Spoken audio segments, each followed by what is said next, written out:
Trump's own Treasury Secretary was on Fox News being confronted about the president's tariff scheme. Take a look. Okay, so let's talk about some analyses on these tariffs. From the AP, they see this. A JP Morgan Chase Institute analysis finds a critical group of U.S. employers would face a direct cost of $82.3 billion from President Donald Trump's current tariff plans.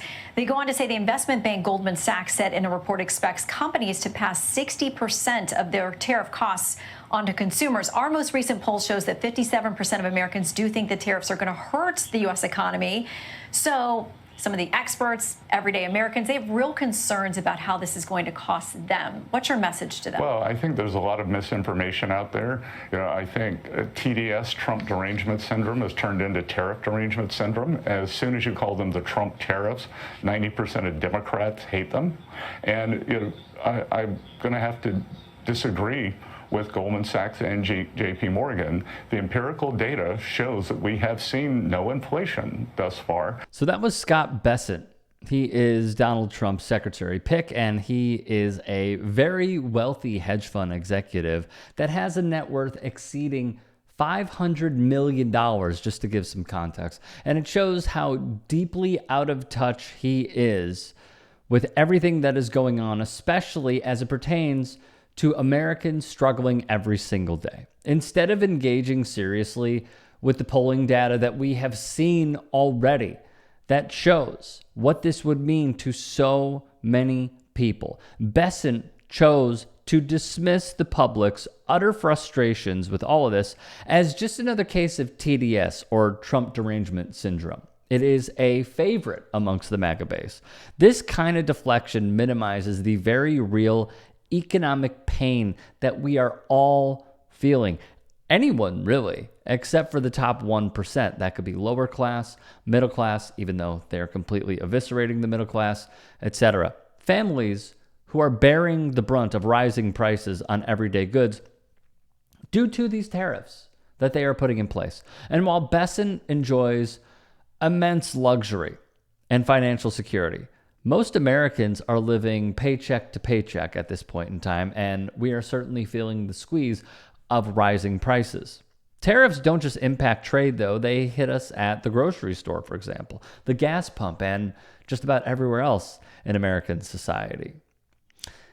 And the thing about this is it's easy for someone worth over $500 million to shrug it off and use buzzwords, but the average person, they are real, and they are very overwhelming to us. By waving away these concerns and chalking them up to politics as usual, Bessent isn't just ignoring the data, he's ignoring the people that have to live with these policies and live with the consequences. But to be fair, this approach is par for the course when it comes to Trump and much of the MAGA Republican Party. Rather than engage with facts or data, they sidestep reality and instead serve up inflammatory rhetoric designed to energize their base. And sadly, it works. It's less about governing, though, with accountability, and more about distraction. Deflecting blame, fueling outrage, and shifting away from policies that harm the very people they claim to represent. At the end of the day, it's not about solutions or improving lives. It's about consolidating power, protecting wealth in the top 1%, and leaving Americans to pay the price. Bessent then went on to claim that many of the U.S.'s trading partners are simply factoring the tariffs into their profit margins, as if foreign corporations are just absorbing the cost out of the goodness of their hearts. We're not going to see that. And thus far, we haven't even seen the one-time price adjustments. What we are seeing, the business model for many of our trading partners, especially in Southeast Asia, is to produce, and the manufacturers in those countries are taking the price increases into, or the tariffs into their margins. Yeah, right. That statement insults the intelligence of everyday Americans who are already seeing the rising prices firsthand. Bessent suggests that multinational manufacturers and exporters whose entire business models revolve around maximizing profits at all costs are willingly accepting lower margins just to keep American consumers happy. That's not how global capitalism works. In reality, companies almost always pass increased costs down the supply chain, and it's the end consumer, the American worker, a parent, a retiree who is going to pay more. From groceries to appliances to cars, tariffs show up as higher prices at checkout, not as a charitable deduction from some overseas executive's bottom line. So this kind of comment shows just how disconnected Bessent and much of the Republican cabinet is from these economic realities that we will face, that Americans do face.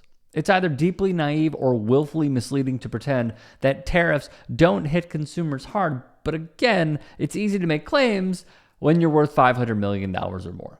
And you have that sort of cushion, and you don't have to worry about groceries or rent prices, mortgages, etc. So where this comes full circle is I recently spoke with economist Richard Wolff and got him to weigh in on the Trump administration's impact on everyday Americans' financial security. Take a look.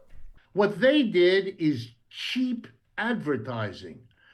When a company that, I'm going to pick something, makes banana splits, hires an advertising agency, they tell you everything good they can think about in terms of banana splits. Oh, you'll feel wonderful. Oh, it's delicious. Oh, it's this. Oh, it's that. They don't tell you about the problems. This has got 800 calories, or this has got no nutrition at all. Oh no, that's not what an advertiser does. An advertiser hypes the good news and hides the bad news. That's junk. And by the way, Democrats do this also. I'm not appealing. This is not a partisan thing. I agree.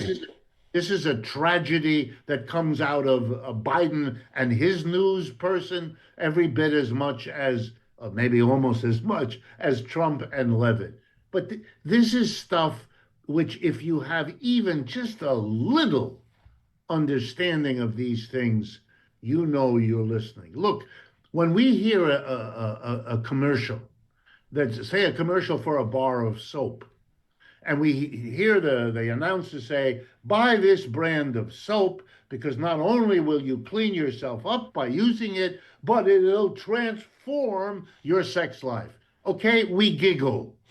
We giggle. Why? Because we understand the nonsense here. We know what they want. They want to sell the soap. They want us to buy that brand of soap. Okay, they want that. They make money off of that. But the rest of it is noise, is junk, because they think it's cute, and maybe you'll giggle, and maybe you'll feel better about buying that soap. Maybe you'll actually believe it'll do something for your sex life. But it's noise, it's junk. That's what we're getting here.